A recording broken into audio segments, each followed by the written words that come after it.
Segunda Reis, capítulo de número 25, assim a gente conclui o livro de Segunda Reis. E sucedeu que no 9º ano do reinado de Zedequias, no mês 10º aos 10 do mês, Nabucodonosor, rei da Babilônia, veio contra Jerusalém, ele e todo o seu exército, e se acamparam contra ela, e levantaram contra ela tranqueiras em redor. E a cidade foi sitiada até o 10º ano do rei Zedequias. Aos 9 dias do 4º mês, quando a cidade se via apertada da fome, nem havia pão para o povo da terra, então a cidade foi arrombada e todos os homens de guerra fugiram de noite pelo caminho da porta, que está entre os dois muros, junto ao jardim do rei, porque os caldeus estavam contra a cidade em redor. E o rei se foi pelo caminho da campina. Porém o exército dos caldeus perseguiu o rei e o alcançou nas campinas de Jericó, e todo o seu exército se dispersou. E tomaram o rei e o fizeram subir ao rei da Babilônia, Ribla, e procederam contra ele.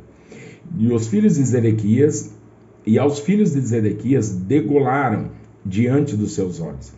E vazaram os olhos a Zedequias, e o ataram com 2 cadeias de bronze e o levaram à Babilônia.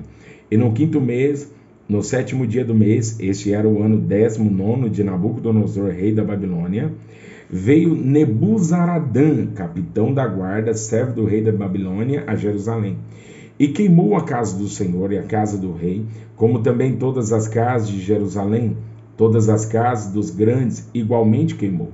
E todo o exército dos caldeus, que estava com o capitão da guarda, derribou os muros em redor de Jerusalém.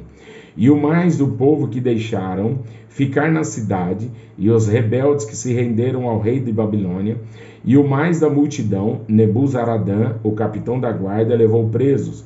Porém, dos mais pobres da terra, deixou o capitão da guarda ficar, alguns para vinheiros e para lavradores.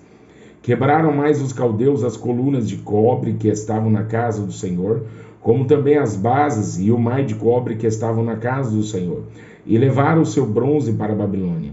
Também tomaram as caldeiras e as pás e os apagadores e os perfumadores e todos os utensílios de cobre com que se ministrava. Também o capitão da guarda tomou os braseiros e as bacias e tudo mais que era de puro ouro ou de prata. As 2 colunas, o mar e as bases que Salomão fizera para a casa do Senhor, o peso de cobre, todos esses utensílios era incalculável. A altura de uma coluna era de 18 côvados, e sobre ela havia um capitel de cobre, e de altura tinha o capitel 3 côvados, e a rede e as romãs em roda de capitel, tudo era de cobre, e semelhantes a esta era outra coluna com a rede. Também o capitão da guarda tomou a Seraías, primeiro sacerdote, e a Sofonias, segundo sacerdote, e aos 3 guardas do umbral da porta, e da cidade tomou a um eunuco que tinha cargo da gente de guerra, e a 5 homens dos que viam a face do rei, e se acharam na cidade, como também ao escrivão-mor do exército, que registrava o povo da terra para a guerra, e a 70 homens do povo da terra que se acharam na cidade. E tomando-os Nebuzaradã, o capitão da guarda, os trouxe ao rei de Babilônia, Ribla, e ao rei de Babilônia os feriu e o matou em Ribla, na terra de Amate. E Judá foi levado preso para fora da sua terra. Porém, quanto ao povo que ficava na terra de Judá, Nabucodonosor, rei de Babilônia, que o deixara ficar, pôs sobre ele por maioral a Gedalias, filho de Aicão, filho de Safã.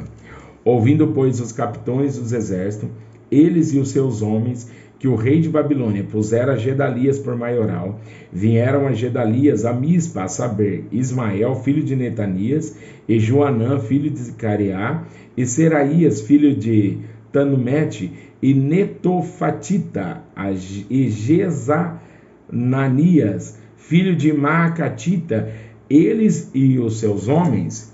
E Gedalias jurou a eles e aos seus homens, e lhes disse: não temais ser servos dos caldeus, ficar na terra e servir ao rei de Babilônia, e bem vos irá. Sucedeu, porém, que no 7º mês veio Ismael, filho de Netanias, o filho de Elisama, da semente real, e 10 homens com ele, e feriram Gedalias, e ele morreu, como também os judeus e os caldeus que estavam com ele em Mispa. Então todo o povo se levantou, desde o menor até o maior, como também os capitães dos exércitos, e vieram ao Egito, porque temiam os caldeus. Depois disso sucedeu que no ano 37 do cativeiro de Joaquim, rei de Judá, no mês do 10º, ao 27 do mês, Evil-Merodach, rei de Babilônia, libertou, no ano em que reinou, a Joaquim, rei de Judá, da casa da prisão. Ele falou benignamente e pôs o seu trono acima do trono dos reis que estavam com ele em Babilônia. Ele mudou as vestes da prisão, e de contínuo Joaquim comia pão na sua presença todos os dias da sua vida. E quanto à sua subsistência pelo rei, lhe foi dada subsistência contínua, a porção de cada dia no seu dia, todos os dias da sua vida.